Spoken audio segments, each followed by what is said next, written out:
sejak kebangkitan ulama bersama pengikut-pengikutnya istiqomah dan setia jaga akidah dan sunnah Rasulullah.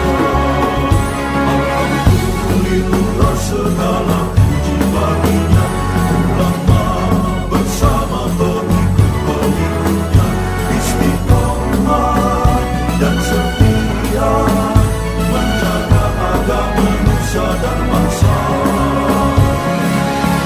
Mari kuatkan niat kita, kita bulatkan tekad kita, terus lanjutkan amal kita, mengembangkan hikmah kita. Assalamualaikum warahmatullahi wabarakatuh. Waalaikumsalam warahmatullahi wabarakatuh. Wali fi hadzal kitab wazal syarah وبنتنا لجميع مشايخنا مولانا حضرة النبي صلى الله عليه وسلم. الفاتحة.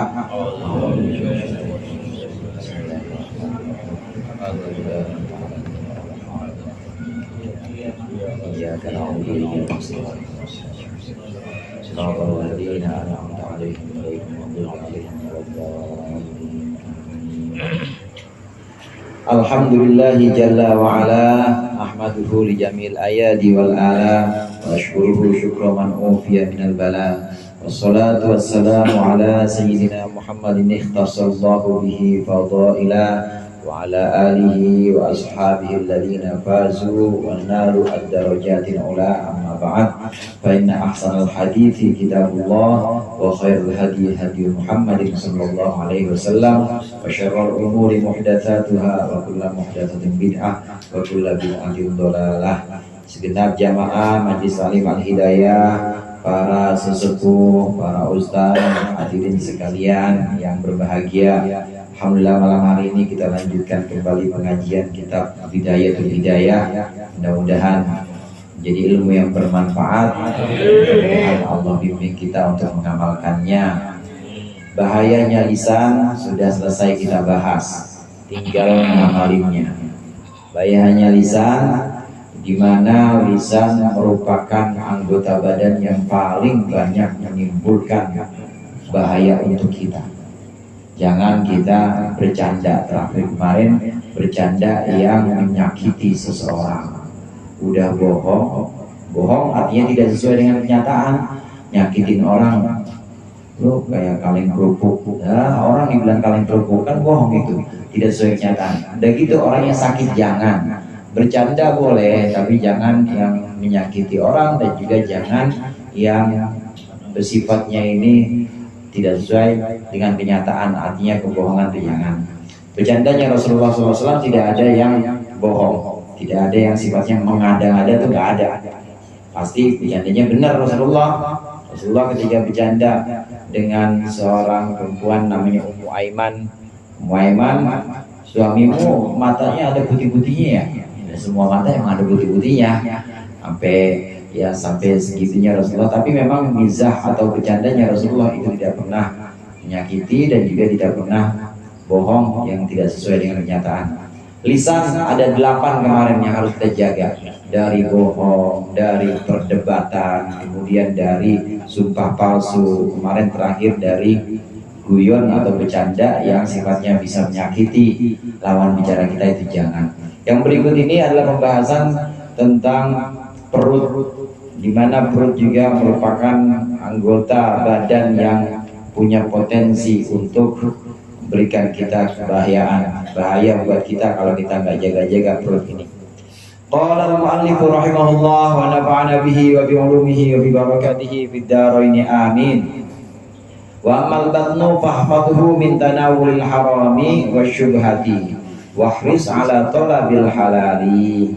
Dan adapun perut, fahfadhu maka jagalah perut, min tanawulil harami dari makan yang haram, wasyubhati dan makan yang syubhat, wahris ala talabil halali dan bersungguh-sungguhlah engkau untuk mencari yang halal. Mencari yang halal itu wajib hukumnya. Tolabul halali fardhatun ala kulli muslim, sama seperti tolabul ilmi, cari ilmu wajib, begitu juga cari halal wajib. Jangan sampai perut kita ini kita masukkan makanan-makanan yang haram atau syubhat. Apa itu haram? Ya haram itu pokoknya yang dilarang, seperti darah atau bangkai, daging babi, daging anjing, hewan-hewan yang ada taringnya atau ada kukunya. Ini termasuk yang haram-haram dari sisi hewannya itu sendiri. Zatnya hewan atau hewannya itu sendiri memang diharamkan oleh Al-Quran atau oleh hadis. Ada juga yang sebenarnya halal. Kambing halal apa haram, Pak? Jadi boleh nyolong dari bandar kambing, diambil malam-malam, haram jadinya. Ya, yang seperti haram ini kita udah jelas, yang haram itu udah jelas, jangan sampai kita konsumsi, jangan sampai jadi makanan kita. Ini yang haram namanya. Kemudian syubhat. Syubhat dalam keharaman tadi. Kalau yang keharaman memang yang jelas. Ada perkara-perkara yang haram. Sebelum saya bahas syubhat, syubhat itu rembang-rembang, saudara. Ada yang halal jelas, haram jelas. Nah, di antara keduanya ada yang namanya syubhat. Saya jelaskan dulu yang haram. Haram ini adalah segala sesuatu yang dilarang oleh agama atau sesuatu yang sebenarnya diperbolehkan, tapi kita tahu itu cara memperolehnya dengan cara yang haram, merampas atau mencuri misalnya. Nah, kita ketika ada alamat, ada tanda-tanda, kita tahu bahwa ini tanda-tandanya emang tanda-tanda dihasilkan, didapat dari usaha yang haram. Ketika kita yakin, tahu persis ini orang ngasih kita sedekah atau ngasih kita amplop, tahu ini amplopnya memang hasil dia jualannya jualan Manson, whisky, nggak ada gorengan, nggak ada, pokoknya semuanya dia usahanya begituan. Itu jelas-jelas kita tahu, jelas-jelas kita lihat warungnya, tokonya emang begitu, dia duitnya dari situ aja, nggak ada yang lain, udah dari situ. Itu udah jelas haramnya, maka wajib kita tolak. Itu kalau udah ada tanda-tanda yang jelas, maka haram. Atau bisa juga haram, kita belum melihat tanda-tanda yang jelas, cuma dugaan kita itu sangat kuat bahwa itu adalah haram. Jadi baru dugaan ini bisa jadi hukum. Zon, golabatul zon itu artinya zon, dugaan kita ini mengalah, dugaan kita ini memang kuat walaupun belum sampai tingkat yakin, tapi kita menduga itu kuat bahwa kebanyakan dari hasil orang ini adalah hasil yang haram. Masih contohnya tadi dah orang jualan ini, jualan bir Manson, tapi di sampingnya ada gorengan. Ya gorengannya paling satu tampah lah, gorengannya cuma satu tampah doang. Nah, sedangkan dia jualan minuman keras itu bukan cuma di warung, tapi dia jualan online juga. Dan kita tahu yang ambil itu banyak di situ, bukan cuma yang ambil langsung di situ, yang pesan online juga banyak, laris banget nih. Berarti menangan mana nih, Pak? Menangan gorengan apa menangan bir nih? Dengan bir. Walaupun kita nggak tahu jelas batasnya mana yang bir, berapa persen dapatnya, berapa persen di gorengan, tapi kita menduga bahwa ini kebanyakan dari bir ini, maka itu haram kebanyakannya, maka harus kita jaga yang seperti itu. Nah, kalau di antara tanda-tanda itu, ini yang gorengan ya sama kuat, dia usaha gorengannya juga, atau birnya juga sama-sama kuat, nggak ada yang unggul, jadi sama-sama nih 50-50. Kalau anak sekarang bilang 50%, nah yang seperti ini, kalau ada tanda-tanda seperti ini namanya syubhat.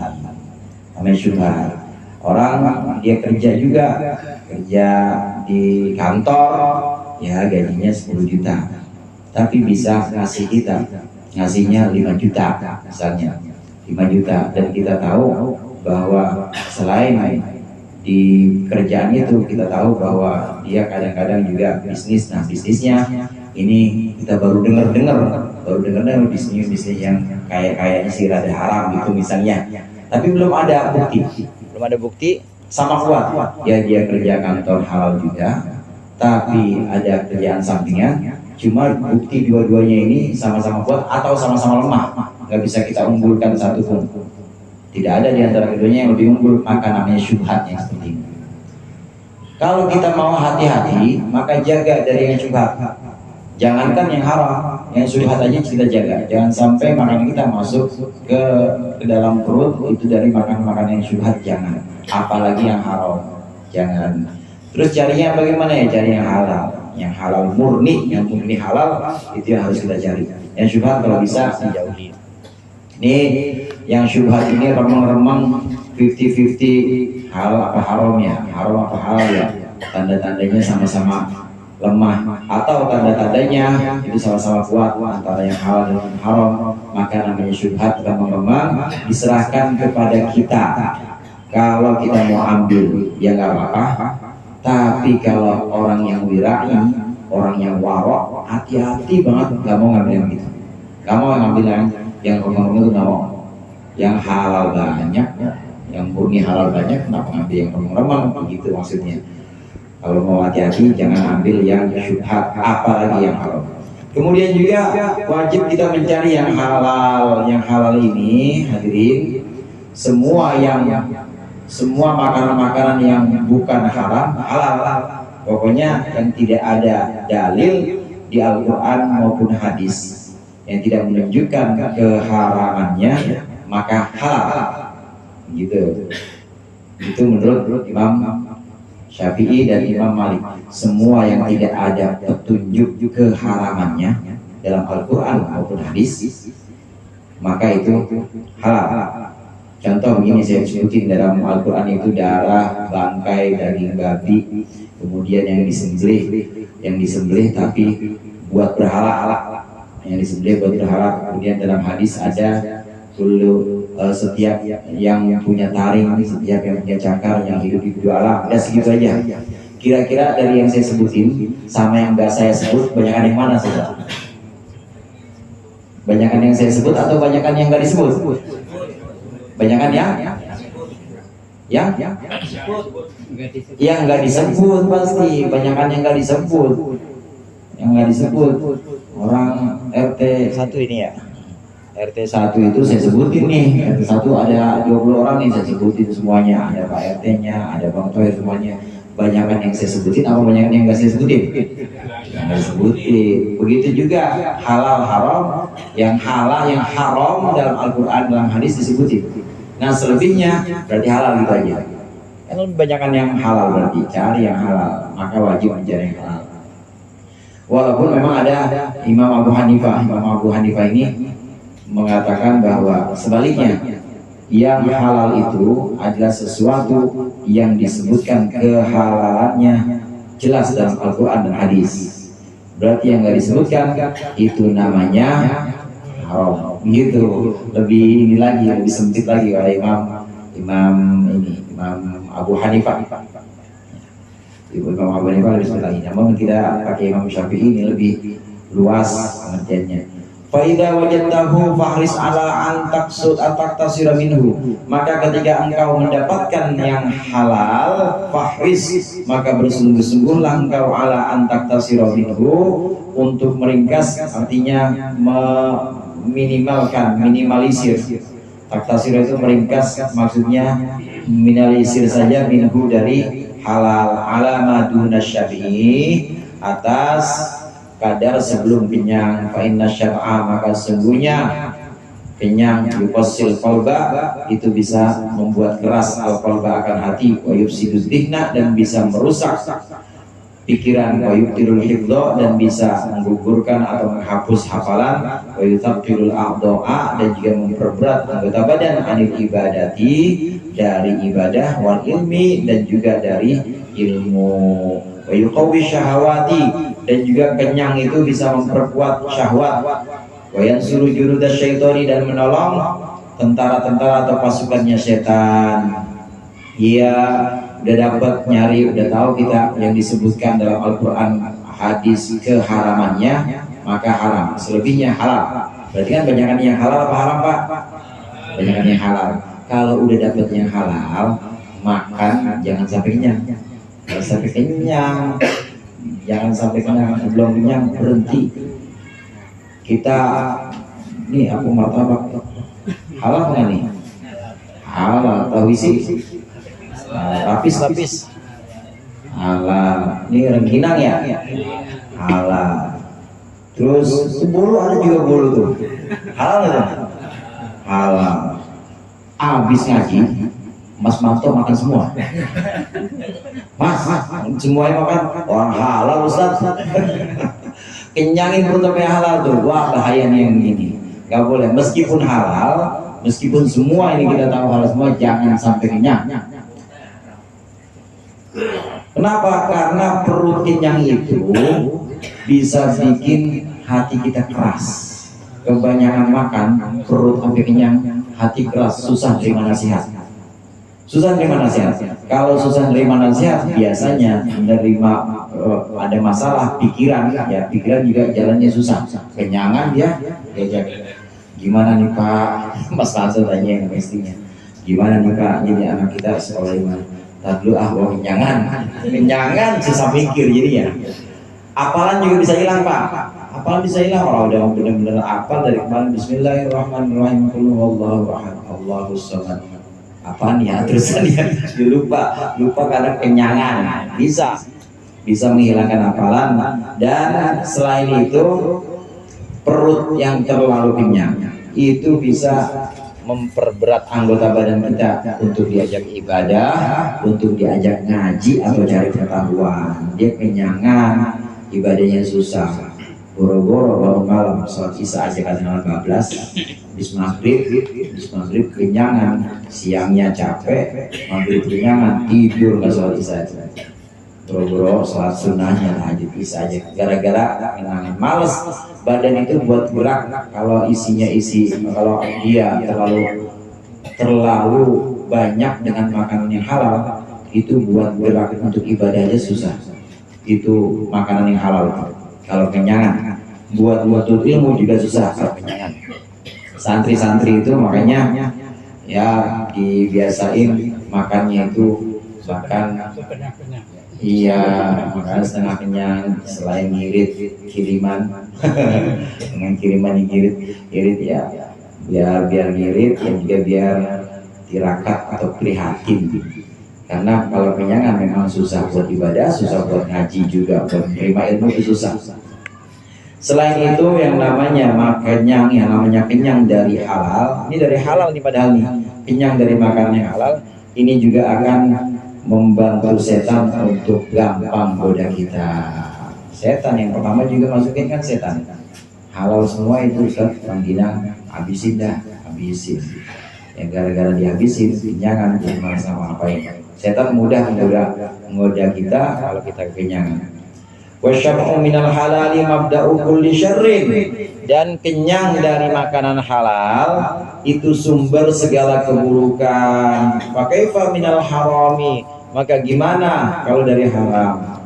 Kenyang dari makanan halal, yang halal semua yang kita makan itu aja udah sumber atau pangkal keburukan. Sumber keburukan itu dari kenyang makanan halal.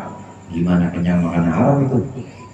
Kenyang bir, kenyang daging babi, kenyang daging anjing, itu gimana? Auzubillah. Yang dari halal aja kalau kita kenyang ini bisa mengantarkan kita kepada keburukan, apalagi kenyang makanan haram. Auzubillah. Itu pasti isinya maksiat semua itu. Susah boro-boro beribadah, buat baik sama orang aja susah biasanya, karena penuh dari haram. Auzubillah. Wa talabul halali fardhatun ala kulli muslimin, dan mencari makanan halal itu fardu wajib atas setiap muslim. Wal ibadatu wal ilmu ma'aqil halal kal bina'i ala sarjin, dan ibadah wal ilmu dan juga ilmu ma'aqil halali bersamaan dengan makan, maka akil harami bersamaan dengan makan yang haram itu kalbina ya ala sarjin, seperti bangunan atau bikin bangunan ala sarjin di atas teletong atau teletong. Iya, sarjin itu kotoran sapi, teletong namanya. orang ibadahnya rajin, puasanya rajin, Senin Kemisnya rajin juga, sholat waktu sunnah-sunnahnya rajin, semuanya rajin pokoknya. Tapi yang buat dia pakai ibadah itu adalah makanan yang haram. Dia pakai makanan haram tapi bisa ibadah. Atau dia menuntut ilmu, ngaji atau belajar, kuliah dan lain sebagainya, tapi semuanya yang dia makan haram. Itu seperti orang bangun istana, cuma fondasinya spiteng, fondasinya itu fondasi teletong, fondasinya itu tai. Gimana orang bangunan bagus-bagus, ya, bangunan bagus-bagus tapi dibangun di atas kotoran seperti itu, pasti nanti jadinya bangunan, jadinya istana, itu istana yang memang bau, istana yang bakal memberikan bahaya kepada semua orang. Ya, orang pagernya aja udah pager tai, pagernya aja udah pager yang najis, pasti ke atasnya itu jadi najis semuanya. Ibadah, ngaji, tapi masih tetap makan haram, ini seperti orang membangun di atas kotoran atau di atas titik. Faida qana'ta bis sunnati bi qamisin bis sanati, faida qana'ta bis sanati bi qamisin khashinin, wa fil yawmi wal lailati bi raghifaini minal khashkari wa tarakta taladuda bi atyabil udum lam yu'wizka minal halali ma yakfika. Sampai mana nih, sebentar. Ma yakfika. Dan apabila engkau cukup, qanaah itu artinya merasa cukup, fisanati dalam setahun, biqamisin khashinin dengan baju yang kasar, wa fil yaumi wal lailati dan sehari semalam engkau cukup, biraghifaini dengan 2 potong roti, minal khashkari dari gandum yang kasar, wa tarakta taladuda dan engkau meninggalkan yang enak-enak, bi atyabil udumi dengan lauk-lauk yang paling bagus, lam ya'wizka maka tidak akan mencelamu, minal halali dari yang halal, ma yakfika apa sesuatu, yakfika yang cukup dari mencukupkanmu, dengan sesuatu yang mencukupkanmu. Kalau bisa nih, kalau bisa, Imam Ghazali bilang kalau emang kita bisa setahun jangan beli baju, udah bajunya itu aja. Baju khashinin ini baju kasar, baju yang kasar, ya udah setahun itu aja, udah nggak usah ganti-ganti. Nanti giliran nyuci, ya udah giliran nyuci kita nggak usah pakai baju dulu. Nah selebihnya kalau ada uang lebih ya kasih orang aja. Bajunya baju yang kasar. Terus makan sehari semalam, kalau bisa 2 kali makan ya 2 kali makan aja. Di sini malah 2 kali makannya 2 roti doang. Lauk enggak pakai lauk, nasi aja sama garam udah. Ya kalau ada sambal udah gitu aja makannya. Kalau bisa sehari semalam 2 kali makan, gak usah pakai lauk pauk kalau bisa. Itu saking menjaga perut kita dari banyak makanan halal, apalagi dari yang haram. Walaupun halal harus kita jaga jangan sampai kenyang, apalagi yang haram ini jangan sampai kita masukkan dalam perut kita.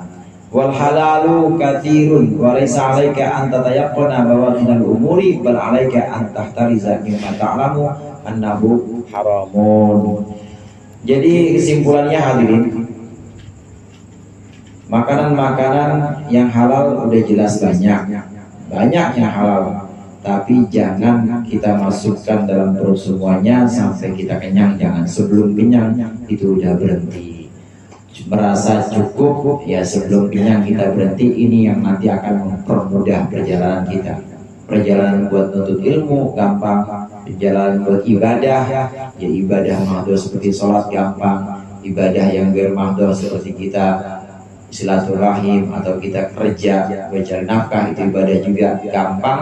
Kenapa gampang? Karena perut kita isinya yang halal dan nggak sampai kenyang. Jadi giat buat beribadah itu gampang dan kita lebih enteng, lebih giat untuk melakukan kebaikan-kebaikan. Mudah-mudahan bermanfaat. Kurangnya saya mohon maaf. Allahumma muwaffiq ila aqwamit thoriq. Wassalamualaikum warahmatullahi wabarakatuh.